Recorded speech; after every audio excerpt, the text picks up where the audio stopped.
आज हम लोग महत्वपूर्ण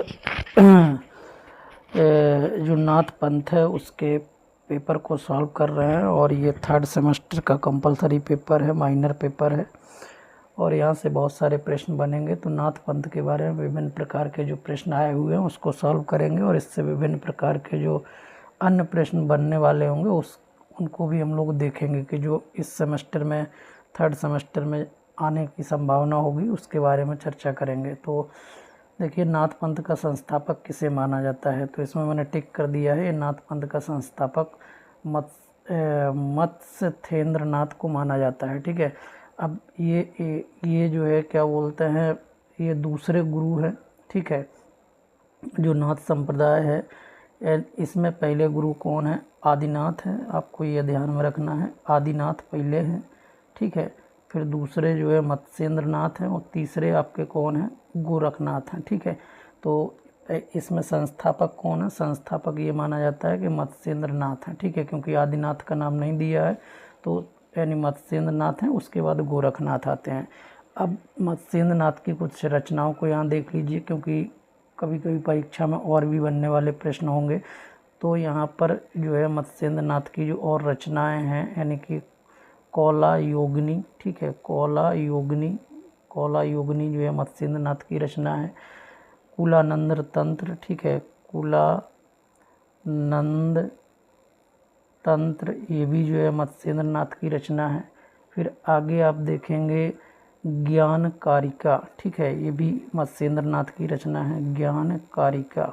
ठीक है, ज्ञान कारिका। ठीक, ये भी मत्स्येंद्र नाथ की रचना है। तो ये विभिन्न प्रकार की जो है रचनाएं हैं, ये इनकी हैं। अब आगे अगर आप देखेंगे यानी कि गोरखनाथ के संदर्भ में, तो गोरखनाथ की जो प्रमुख रचनाएं हैं, यानी कि मत्स्येंद्र नाथ के बाद जो है गोरखनाथ आते हैं। मत्स्येंद्र नाथ जो है गुरु थे किसके? गोरखनाथ के।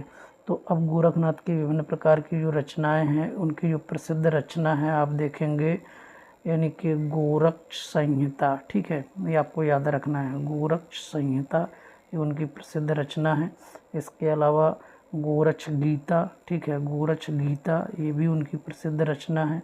आगे आप देखेंगे योग बीज, ये भी आप इनकी प्रसिद्ध रचना है, क्योंकि ये परीक्षा में पूछी जाएगी। फिर आगे देखेंगे योग मार्तनाड़ा। ठीक है, योग मार्तनाड़ा। ठीक है, मार्त यानी कि नाड़ा। ठीक है, मार्तनाड़ा। ठीक है, योग मार्तनाड़ा और योग चिंतामणि। ठीक, और योग जो है कौन सा है? योग चिंतामणि। ठीक, इसके साथ साथ सिद्ध सिद्धांत पद्धति पर जो है क्या है, ये गोरक्ष संहिता आधारित है, या कह सकते हैं ये भी एक तरीके का, इसको हम लोग, ये भी एक तरीके की रचना है, सिद्ध सिद्धांत पद्धति। ठीक है, इसी को हठ धर्म जो है हठ योग कहा गया, सिद्ध सिद्धांत पद्धति। ठीक, ये भी आप ध्यान रखिएगा, सिद्ध सिद्धांत पद्धति, इसी को हम लोग क्या कहेंगे? हठ योग कहेंगे। ठीक, तो ये जो है इतने बनने वाले महत्वपूर्ण प्रश्न हैं।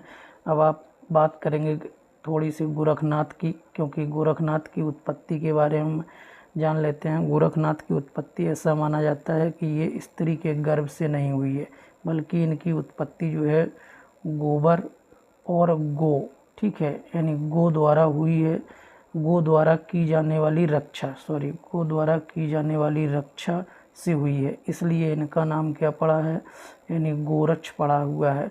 और इस बालक को कौन लेकर के गया था? इस बालक को जो है मत्स्येंद्र नाथ लेकर के गए और यही बालक बाद में क्या बना? यानी कि गोरखनाथ बना। ठीक है, तो ये बाद में ये बालक जो है क्या बना? गोरखनाथ बना। और 11वीं शताब्दी में, आपको ये भी याद में रखना है, 11वीं यानी सदी जो है, और उस सदी में शुरुआत में हिंदू योगी, महासिद्ध और संत, ठीक है, ये जो है 11वीं सदी में काफ़ी फेमस हुए और हिंदू योगी, महासिद्ध, संत के नाम से ये फेमस हुए, जो भारत में नाथ हिंदू मठवासी आंदोलन के संस्थापक थे। यानी इन्होंने क्या किया? नाथ संप्रदाय को स्थापित किया। अब ये कभी कभी पूछा जाएगा कि यानी कि किस संप्रदाय में जो है नाथ संप्रदाय की स्थापना हुई, किस सदी में? तो 11वीं सदी में नाथ संप्रदाय की स्थापना हुई। अब आगे आप विभिन्न प्रकार के और भी चीज़ों को देख लीजिए, जैसे क्या बोलते हैं, इसमें आगे प्रश्नों को देखते हैं। कबीरदास जी जो है क्या है, इनके क्या बोलते हैं, समर्थक हैं। शंकराचार्य की बात करेंगे तो ये अद्वैतवाद की बात करते हैं, ठीक है। नाथ पंथ अपने जुड़ाव के लिए जाना जाता है। किस धर्म से जाना जाता है? इस शैव धर्म। ऐसा माना जाता है कि भगवान शिव के जो है ये आराध्य थे या इनके ही अंग हैं, ठीक है। फिर आगे आप देखिए, नाथ पंथ को इस नाम से भी जाना जाता है, तो नाथ संप्रदाय से। ये मैंने ही सॉल्व किया। नाथ पंथ का मूल ग्रंथ क्या है? तो नाथ पंथ को मूल ग्रंथ जो है नाथ उपनिषद के आधार पर मानते हैं, क्योंकि ऋग्वेदों में इनका उल्लेख नहीं मिलता है। यानी नाथ का अर्थ तो मिलता है, नाथ का अर्थ जो है राजा से लगाया जा सकता है, स्वामी से लगाया जा सकता है, मालिक से लगाया जा सकता है, ईश्वर से लगाया जाता है, ठीक है। तो इस तरीके से जो है क्या बोलते हैं, इसका जो मूल ग्रंथ है वो क्या है? नाथ उपनिषद है। अब आगे देखिए, अगले प्रश्न की चर्चा करते हैं जो पूछा गया है। नाथ पंथ मुख्यतः किसके लिए जाना जाता है? तो ये जो है तपस्वी अभ्यास और योग तकनीक के लिए जाना जाता है, ठीक है। इसके लिए तपस्वी अभ्यास और योग तकनीक के लिए ये जाना जाता है, क्योंकि आगे स्वामी विवेकानंद की बात करेंगे तो वो भी मेडिटेशन की बात करते हैं।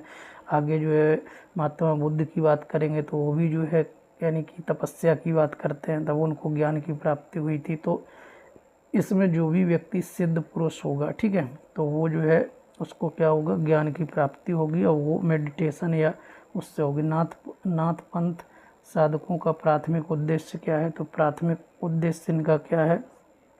इनका भौतिक संपदा उद्देश्य नहीं है। सांसारिक सफलता जो है यानी कि वर्ल्डली सक्सेस क्या बोलते हैं, सांसारिक सफलता और राजनीतिक शक्ति ये भी नहीं है। मोक्ष यानी कि ये आध्यात्म से मोक्ष की बात करते हैं, जैसे आपने देखा होगा कि ज्ञान की प्राप्ति, ठीक है, जिसको हम लोग मोक्ष की बात कर रहे हैं, ज्ञान की प्राप्ति हो गई है, ठीक है। जैसे महात्मा बुद्ध को लाइट ऑफ एशिया कहा गया जब ज्ञान की प्राप्ति हुई। नाथ पंथ परंपरा में किस महत्वपूर्ण गुरु को माना जाता है? तो ये आपके गोरखनाथ हो गए, ठीक है। अब आगे आप देखेंगे नाथ पंथ दीक्षा में क्या शामिल है? तो शक्ति यानी कि ये शक्तिपात यानी आध्यात्मिक ऊर्जा का संचरण है, क्योंकि जब व्यक्ति जो है कि योग करेगा, मेडिटेशन करेगा या क्या बोलते हैं किसी पहाड़ के अंदर गुफा में जा कर के जो लोग योग करते हैं या एकांत में जा कर के, तो वो आध्यात्मिक ऊर्जा को क्या करते हैं? संचरण करते हैं। तो यही इसका यानी कि दीक्षा का मूल मंत्र है। आगे आप देखिए, अगला वाला प्रश्न जो है इसकी अब चर्चा करेंगे। तो नाथ पंथ में निम्नलिखित विकास को प्रभावित किया। तो नाथ पंथ ने जो है सभी को प्रभावित किया है। इसमें जो है सूफीवाद हो जाएगा, सिख धर्म हो जाएगा, क्योंकि नानक जो है सिख धर्म क्या होते हैं इससे प्रभावित होते हैं, और बौद्ध धर्म है क्योंकि महात्मा बुद्ध भी जो है उससे क्या होते हैं, ये इससे इन्होंने इस धर्म ने इनको प्रभावित किया, क्योंकि ये भी आध्यात्म की बात करते हैं। अब आगे देखिए, कौन सा नाथ योगी हठ योगी प्रथाओं से जुड़ाव के लिए प्रसिद्ध है? ठीक है, तो ये जुड़ाव के लिए प्रसिद्ध आप देख लीजिए, इसमें गोरखनाथ हैं, आदिनाथ हैं, कबीर पंथ है, मत्स्येंद्र नाथ हैं। तो अभी ये जुड़ाव से पूछ रहा है, ठीक है। ये तो इस क्या बोलते हैं यानी कि ये आदिनाथ इसके पहले गुरु थे, हमने अभी आपको पहले ही बताया। फिर दूसरे जो है क्या है, मत्स्येंद्र नाथ हैं, तीसरे कौन है, गोरखनाथ हैं, ठीक है। तो 9 जो है क्या बोलते हैं यानी कि नाथों की संख्या 9 बताई गई है। कितनी है? 9। रामचंद्र शुक्ल के अनुसार जो है जैसे 9 बताया गया है। अब आगे आप देखिएगा, नाथ पंथ की विशेषता क्या है? तो नाथ पंथ की विशेषता क्या है? ये यानी कि रिनोसिएशन ऑफ सोसाइटी, समाज का त्याग, ठीक है। गोरखनाथ और महात्मा बुद्ध इस पर समान जोर देते हैं। किस पर समान जोर देते हैं? तो आप तपस्या पर, क्योंकि मूर्ति पूजा पर जोर नहीं देते हैं, ठीक है। अहिंसा पर जोर नहीं देते हैं और अनुष्ठान पर जोर नहीं देते हैं। तो ये क्या है यानी कि ये तपस्या पर जोर देते हैं, ठीक। अब आगे आप देखिए,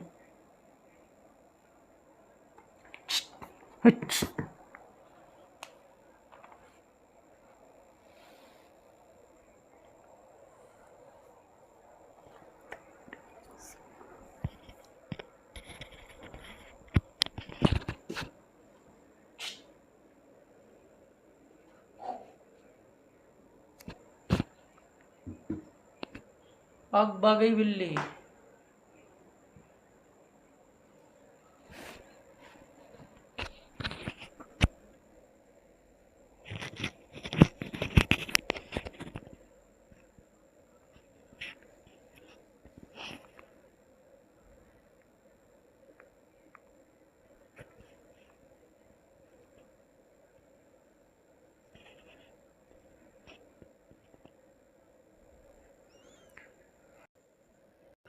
अब आगे आप देखिए अगला प्रश्न जो है इसकी बात करते हैं।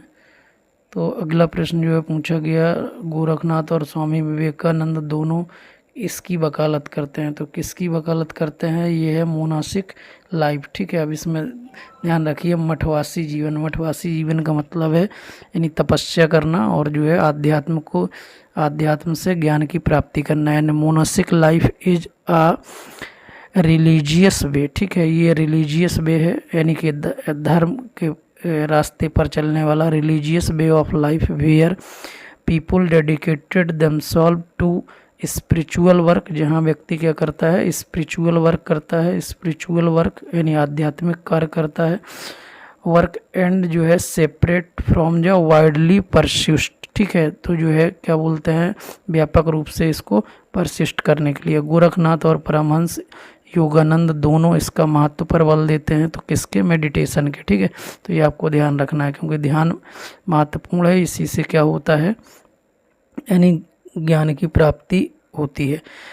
और गोरखनाथ और पतंजलि दोनों संबंधित हैं। ये किससे हैं? ये हठ योग से हैं। ठीक है, क्योंकि गोरखनाथ जो है हठ योग से संबंधित हैं, क्योंकि जो नाथ पंथ है वो जो है हठ योग से संबंधित है। आगे देखिए, गोरखनाथ और अरविंद दोनों संबंधित हैं किससे? ये ज्ञान योग। ज्ञान योग मतलब जनान्य योग। ठीक है, क्या वो जानने योग्य यानी कि ज्ञान की प्राप्ति करने के लिए। आगे आप देखिए अगला प्रश्न जो पूछा गया, नाथ पंथ में सिद्ध शब्द का क्या तात्पर्य है? तो सिद्ध शब्द का क्या तात्पर्य है ये इसका आप जानिए। इसका मतलब सिद्ध का मतलब है अचीवमेंट्स। ठीक है, तो जैसे जिसको भी सिद्ध पुरुष कहा जाएगा वो यानी अचीवमेंट प्राप्त करेगा। तो कितने सिद्ध पुरुष हुए हैं? 84 हुए हैं, जिसमें से 80 क्या हुए हैं? मेल हुए हैं और 4 क्या हुआ है? फीमेल हुआ है। ठीक है, तो आगे देखिए नाथ शब्द का तात्पर्य क्या होता है? तो नाथ शब्द का जो तात्पर्य है वो रिलीजियस जो है स्कॉलर से जुड़ा हुआ है, क्योंकि धार्मिकता से जुड़ा हुआ है। आपने देखा होगा रिलीजियस वे। ठीक है, अब ये कॉम्बिनेशन किसका है? ये बौद्धिज्म का कॉम्बिनेशन है, शिवा का कॉम्बिनेशन है यानी शिव का कॉम्बिनेशन है, और जो है क्या है यानी हठ योग। ठीक, तो ये जो है यानी कि ये जो धार्मिक जो विद्वान हैं वो क्या है यानी कि इससे संबंधित हैं। ठीक है, तो आगे आप देखिए नाथ पंथ साधना में गुरु की क्या भूमिका होती है? तो गुरु की क्या भूमिका है? Important spiritual knowledge and guidance to conduct rituals. ठीक है, तो मार्गदर्शन करे, आध्यात्म ज्ञान और मार्गदर्शन प्रदान करना। फिर आगे देखिए अगला प्रश्न आया है, नाथ पंथ का उद्भव एवं विकास किस ऐतिहासिक काल में हुआ है? तो मुगल काल में ज़्यादा हुआ है, क्योंकि 11वीं शताब्दी में जो है ये प्रारंभ होता है और आगे चल करके आप देखेंगे बाबर भी एक गुफा में घुस जाता है। बाबर का आगे आप देखेंगे यानी अकबर। ठीक है, अकबर और जहांगीर के काल तक जो है ये क्या होता है? काफ़ी फेमस होता है, और ये जो एक पेंटिंग भी बनाता है। ठीक है, क्या बोलते हैं अकबर उसकी पेंटिंग भी बनवाता है। आगे आप देखिए प्रश्न पूछा गया है, इतिहास में कौन सा क्षेत्र नाथ पंथ के प्रभाव और प्रसार का महत्वपूर्ण केंद्र रहा है? तो उत्तरी अमेरिका। ये तो रहा नहीं, क्योंकि नाथ पंथ जो है भारत और नेपाल में क्या बोलते हैं शिव जी को लेकर के काफ़ी फेमस रहा है, क्योंकि वो शिव का अपने आप को जो है वो मानते हैं, दूत मानते हैं, या मान लीजिए शिव के अवतरण के रूप में मानते हैं। तो उत्तरी अमेरिका होगा नहीं, दक्षिणी अमेरिका होगा नहीं, मध्य एशिया होगा नहीं, उत्तरी भारत होगा। उत्तरी भारत में भी आप देखिए जो जम्मू कश्मीर है, यानी कि ऐसा माना जाता है कि जम्मू कश्मीर से ही ये यानी विभिन्न प्रांतों में क्या हुआ है? ये फैला हुआ है। ठीक है, समकालीन नाथ वंश की पहचान करें और जिसके आधुनिक समय में उल्लेखनीय उपस्थित है। तो आदिनाथ जो है वंश यहाँ से स्टार्ट होता है, क्योंकि नाथ वंश की पहचान करना है। कौन सा योग दर्शन मुख्य रूप से पतंजलि से जुड़ा हुआ है या गोरखनाथ के नाथ योग से कैसे भिन्न है? तो ये देखिए यानी कि पतंजलि से जुड़ा हुआ है कौन सा? योग दर्शन। ठीक है, तो योग दर्शन और जो है क्या है गोरखनाथ के योग से ये कैसे भिन्न है? ठीक है, तो गोरखनाथ के योग से इसलिए भिन्न है क्योंकि ये राजयोग जो है और मानसिक अनुशासन पर ये केंद्रित है। ठीक है, तो ये ऐसे भिन्न है। बकाया हठ योग जो है शारीरिक मुद्राओं पर जोर देता है, सही है। आगे देखिए कर्म योग निस्वार्थ जो है कर्म पर बल देता है, ये भी सही है। और भक्ति योग किस पर बल देता है? भक्ति पर केंद्रित है। तो तीनों ये एक दूसरे से सुमेलित हैं, ये सुमेलित नहीं है। ठीक है, फिर आगे आप देखिए अगला जो है जो प्रश्न है अगला प्रश्न पूछा गया है आध्यात्मिक यानी कि श्रेण ग्रंथ ऑटोबायोग्राफी ऑफ आयोगी। ऑटोबायोग्राफी ऑफ आयोगी मतलब यहाँ दिया है, आप साफ साफ पढ़िए हिंदी में। ऑटोबायोग्राफी ऑफ योगी, योगी की ऑटोबायोग्राफी किसके द्वारा लिखा गया है, तो ये लिखा गया है किसके, परमहंस योगानंद के द्वारा। ठीक है, आपको ये ध्यान में रखना है, परमहंस योगानंद ने क्या किया है, ऑटोबायोग्राफी लिखा हुआ है। और अगला वाला प्रश्न देखते हैं, गोरखनाथ और परमहंस योगानंद दोनों की शिक्षाओं में योग का कौन सा रूप प्रमुखता से वर्णित है, तो हठ योग ये प्रमुखता से वर्णित है, क्योंकि हठ योग जो है नाथ जो संप्रदाय है, ठीक है, यानी कि उसी को कहा जा रहा है।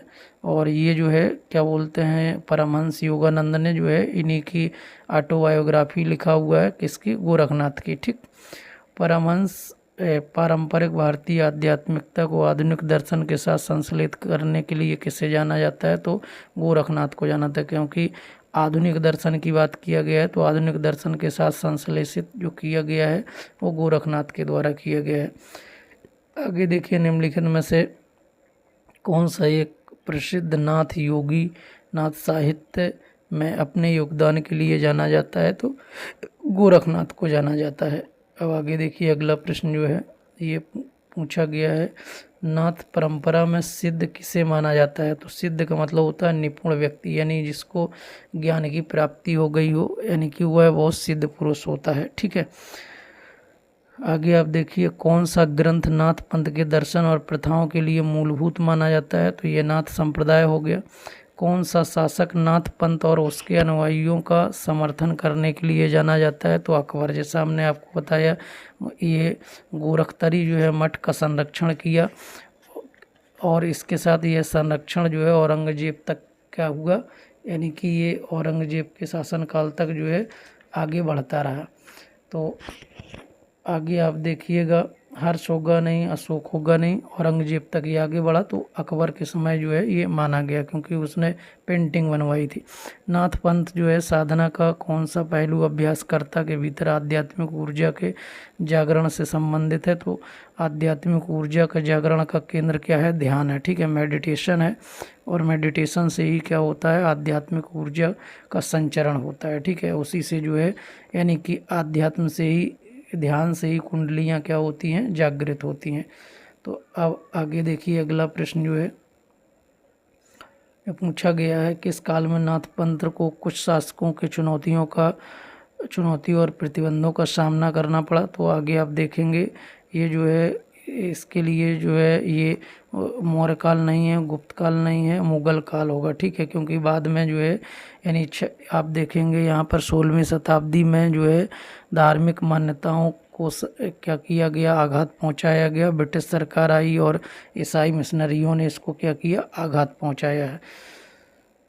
आगे आप देखें, कौन सा नाथ ग्रंथ हठ योग प्रथाओं और सिद्धांतों की व्याख्या के लिए जाना जाता है, तो गोरख संहिता जो है जाना जाता है। ठीक है, फिर आगे आप देखेंगे यानी कि इसमें दिया हुआ है यानी कि सिद्धों की संख्या कितनी है, तो ये हमने आपको अभी पीछे बताया है, सिद्धों की संख्या 84 है, जिसमें 80 क्या है, पुरुष हैं, और जो है 4 क्या है, महिलाएं हैं। अब 4 महिलाओं में कौन कौन सा है, तो ये भी ध्यान रखिएगा, कभी कभी पूछ लेगा, अगला प्रश्न बनाएगा कि निम्नलिखित में से कौन सी महिला जो है सिद्ध यानी कि पुरुष नहीं है। ठीक है, तो पुरुष का मतलब है वो महिलाओं में आएगा, सिद्धों की संख्या में सम्मिलित नहीं किया जाता है, या पूछा जाएगा सिद्धों की संख्या के अंतर्गत नहीं आता है। तो कन खलापा, ठीक है, तो आपको याद रखना है कौन है, कन खलापा। ठीक है, ये लक्ष्मी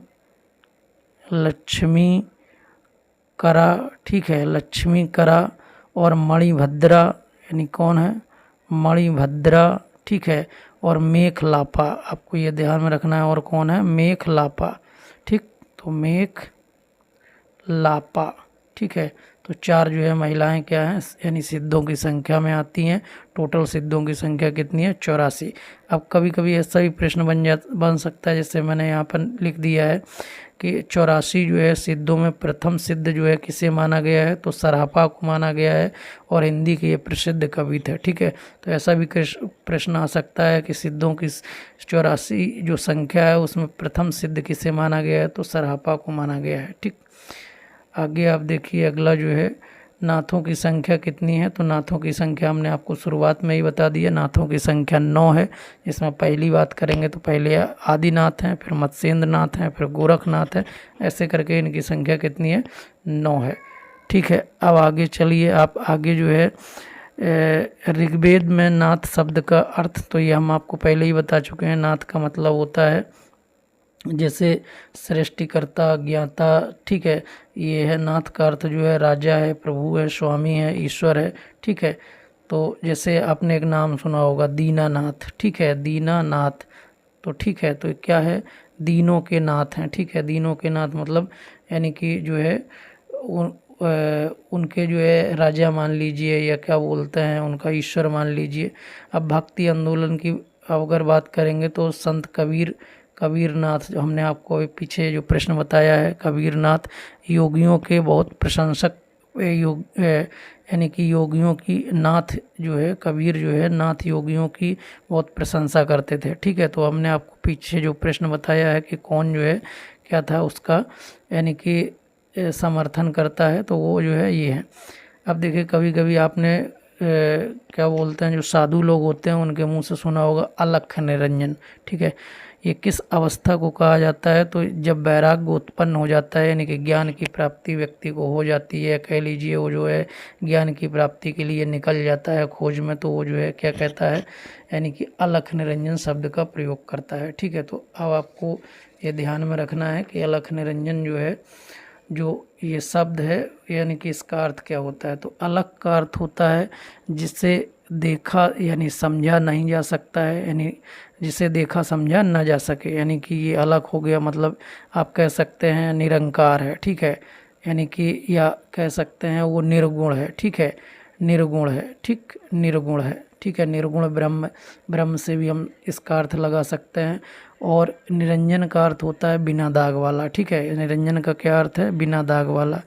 तो बिना दाग वाला जो है ये निरंजन शब्द का अर्थ है। और अलग शब्द का अर्थ क्या है, यानी जिसे समझा ना जा सके। ठीक, तो इसका अर्थ है कि निर्गुण ब्रह्म से है यह विचार, यानी श्वेता जो उपनिषद है, ठीक है, से उत्पन्न प्राचीन योग परंपराओं से आता है। और यह परंपरा सत्ता सच्चित आनंद के रूप में वर्णित है। सबसे पहले यह नारा किसके द्वारा दिया गया था, यह अलख निरंजन का जो नारा है ये सबसे पहले किसके द्वारा दिया गया था, ये मत्स्येंद्र नाथ, आपको याद में रखना है ये, क्योंकि दूसरे थे आदिनाथ के बाद, ये इनके द्वारा ये प्रचलित हुआ। हठ योग प्रदीपिका के लेखक कौन है, तो हठ योग प्रदीपिका के ये जो लेखक हैं वो कौन है, यानी स्वात्माराम है। ठीक है, ये आपको ध्यान में रखना है कौन है, स्वात्माराम है। अब ये किसके शिष्य हैं, तो ये गोरखनाथ के शिष्य हैं। ठीक है, ये गोरखनाथ के शिष्य हैं। ठीक है, और ये प्रसिद्ध जो ग्रंथ है ये किस ईस्वी का है, तो 15वीं जो है शताब्दी का ये ग्रंथ है। जैसे हमने आपको बताया अभी पीछे जो प्रश्न पूछा गया था कि कौन किस सदी में जो है यानी कि नाथ संप्रदाय या ये अधिक जो है क्या बोलते हैं प्रचलन में रहा, तो ये मुग़ल काल में रहा। तो अब आप जानिए कि मुग़ल काल जो है 1526 से लेकर 1700 यानी कि 17 तक चलता है, जहांगीर के समय तक चलता है। तो इस तरीके से ये जो है क्या है, यानी कि ये बता रहे हैं। अब ये जो ग्रंथ लिखा गया है ये किस भाषा में लिखा गया है, ये हठ योग जो है ये संस्कृत भाषा में लिखा गया है। तो आप ये ध्यान में रखिए, किस में, संस्कृत भाषा में। अब आगे और भी प्रश्न देखिए, हिरण्य संहिता का लेखक कौन है, तो हिरण्य संहिता भी संस्कृत भाषा में लिखा गया। ठीक है, और महर्षि हिरण्य जो है इसके क्या है, लेखक हैं। तो कभी कभी क्वेश्चन को देख करके भी उससे यानी कि उससे समझा जा सकता है कि इसका लेखक कौन हो सकता है। ठीक है, तो अब ये भी संस्कृत में लिखा गया है। अब इसमें बात करेंगे तो इसमें 7 उपदेश दिए गए हैं। ठीक, और 7 उपदेश को कितने यानी श्लोकों में बांटा गया है, तो 353 श्लोकों में बांटा गया है। तो ये भी इस तरीके से भी प्रश्न आगे बन सकता है कि हिरण्य संहिता में कितने यानी कि उपदेश हैं, तो 7। और ये भी प्रश्न बन सकता है कि 7 उपदेशों को कितने श्लोकों में बांटा गया, तो 353। ठीक है। अब आगे बात करेंगे कि ये जो है हिरण्य संहिता है उसमें जो है किस विद्या पर चर्चा किया गया, तो योग विद्या पर चर्चा किया गया है। आगे आप देखिए गोरक्ष शतक के लेखक कौन है, तो ये हमने आपको बता दिया। गोरक्ष शतक का लेखक कौन है, गोरखनाथ है। इसमें कितने श्लोक हैं, 101 श्लोक हैं। और इसमें प्रमुखता किसकी है, आसन की प्रमुखता है, प्राण संरोध का वर्णन किया गया है। ठीक है, तो ये आपको ध्यान में रखना है। आगे आप देखिए शंकराचार्य के बाद इतना प्रभावशाली और इतना महान महिमान्वित भारतवर्ष में दूसरा नहीं हुआ। भक्ति आंदोलन के पूर्व सबसे शक्तिशाली धार्मिक आंदोलन गोरखनाथ का भक्ति मार्ग ही था। यह मत किसका है, यह मत जो है आचार्य जो है रामचंद्र शुक्ल का है। ठीक है, तो आपको ये ध्यान में रखना है, आचार्य रामचंद्र शुक्ल को।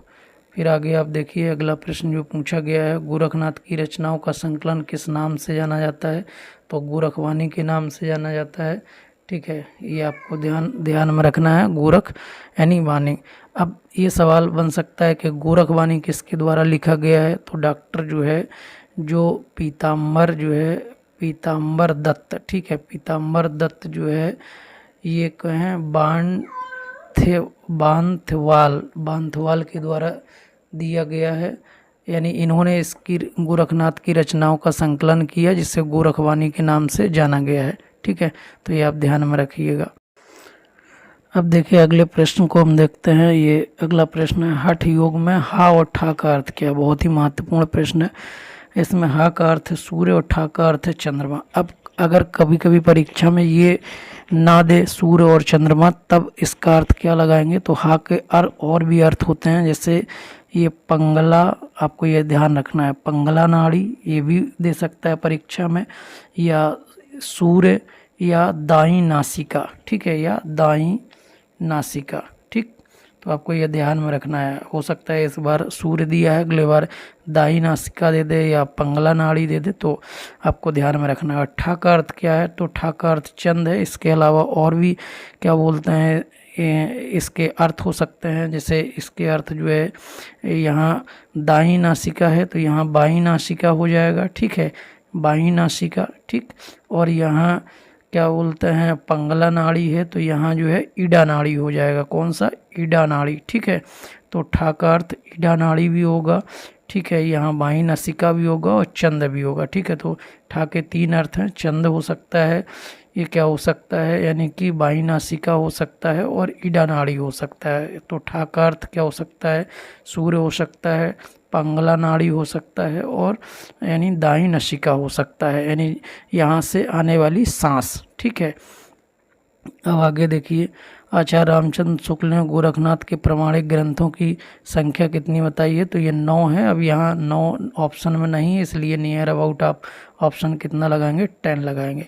12 पंथी जो है संप्रदाय के प्रवर्तक कौन है, तो महायोगी गोरखनाथ हैं। क्या बोलते हैं, ये 12 पंथी संप्रदाय के। अब ये 12 पंथी संप्रदाय जो है, इसमें आप देखेंगे तो ये इनके 12 पंथ हैं, जिसमें जो है आप देखेंगे जैसे क्या बोलते हैं, इसको अलग अलग जो है बांटा गया है। तो आगे उस पर चर्चा करेंगे, पूरे 12 के नाम आपको बता देंगे।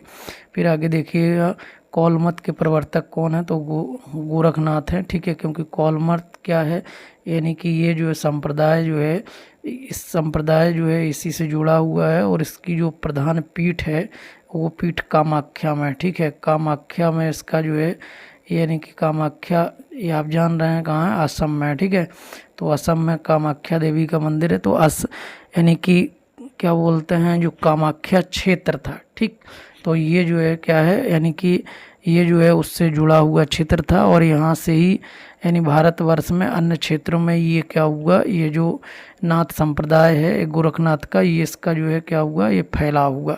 तो आगे आप देखिएगा, अगले प्रश्न की जब चर्चा करेंगे तो अगला प्रश्न क्या पूछा गया इसमें।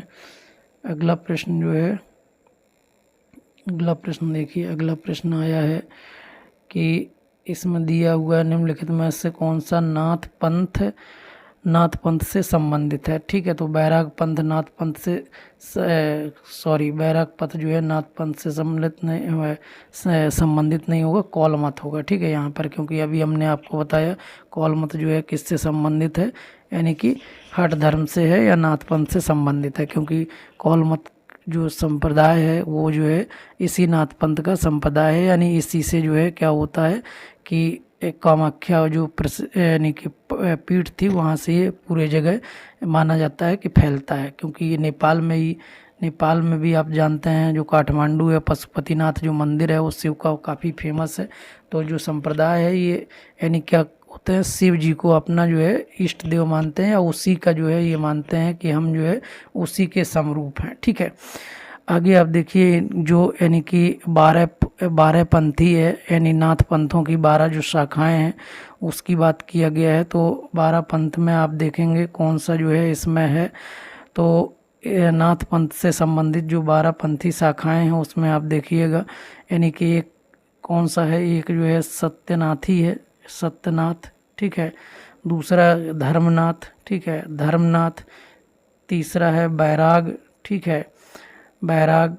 और चौथा है आगे है माननाथी। ठीक है, माननाथी। ठीक, माननाथी। पांचवा देखिए, पांचवा है आपका कन्हड़। ठीक है, फिर आपका है कौन सा धनपथ। ठीक, फिर कौन सा है रामपथ। ठीक है, तो रामपथ, धनपथ, माननाथी, धर्मनाथी, सत्यनाथी, बैराग। और फिर आगे आप देखिएगा धनपथ रामपथ हो गया, उसके बाद आईपथ। ठीक है, धनपथ रामपथ आईपथ। ठीक है, तो आईपथ हो गया। फिर आगे देखिए क्या बोलते हैं, अगला है नटेश्वरी। ठीक है, नटेश्वरी 9वां हो गया। 10वां हो गया पागलपंथी। ठीक है, पागलपंथी। ये जो यानी 12 पंथी हैं उसमें बता रहे हैं 12 पंथी में कौन कौन है। ठीक है, पागलपंथी। फिर हो गया कपिलानी। ठीक है, कपिलानी।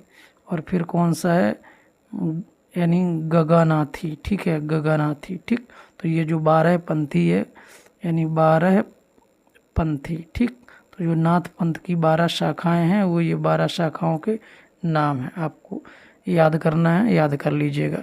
आचार्य हजारी प्रसाद द्विवेदी के अनुसार गोरखनाथ किस सदी में हुए, तो हमने आपको बताया गोरखनाथ 11वीं सदी में हुए और ये काफ़ी फेमस हुए 15वीं शताब्दी के आसपास, यानी मुग़ल काल में ये काफ़ी फेमस हुए और अकबर और जहांगीर के शासनकाल तक ये काफ़ी फेमस रहे। फिर आगे आप देखिए योग बीज के लेखक कौन है, ये मैंने आपको शुरू में ही बता दिया था, गोरखनाथ की रचना है योग बीज। फिर आप आगे देखिएगा अगला जो प्रश्न है, कौन सा योग यानी कौन योग मार्ग में लोकगीतों के लिए प्रसिद्ध है, तो ये क्या है यानी गोरखनाथ। ठीक है, तो ये आपके 50 प्रश्न थे जो काफ़ी इम्पोर्टेंट थे, मैंने आपको सॉल्व करा दिया है पूरा। आप एक बार इन प्रश्नों को ज़रूर याद कर लीजिएगा और यहाँ से निश्चित तौर पर फिर पुनः जो है यानी कि नाथ पंथ का जब पेपर होगा तो फिर पुनः रिपीटेड कई प्रश्न होंगे और कईयों से जुड़े प्रश्न होंगे जो कि हमने आपको बताए हैं। तो ये वीडियो आपको कैसा लगा इस पर आप जो है कमेंट और लाइक और शेयर ज़रूर करें। Okay, thank you.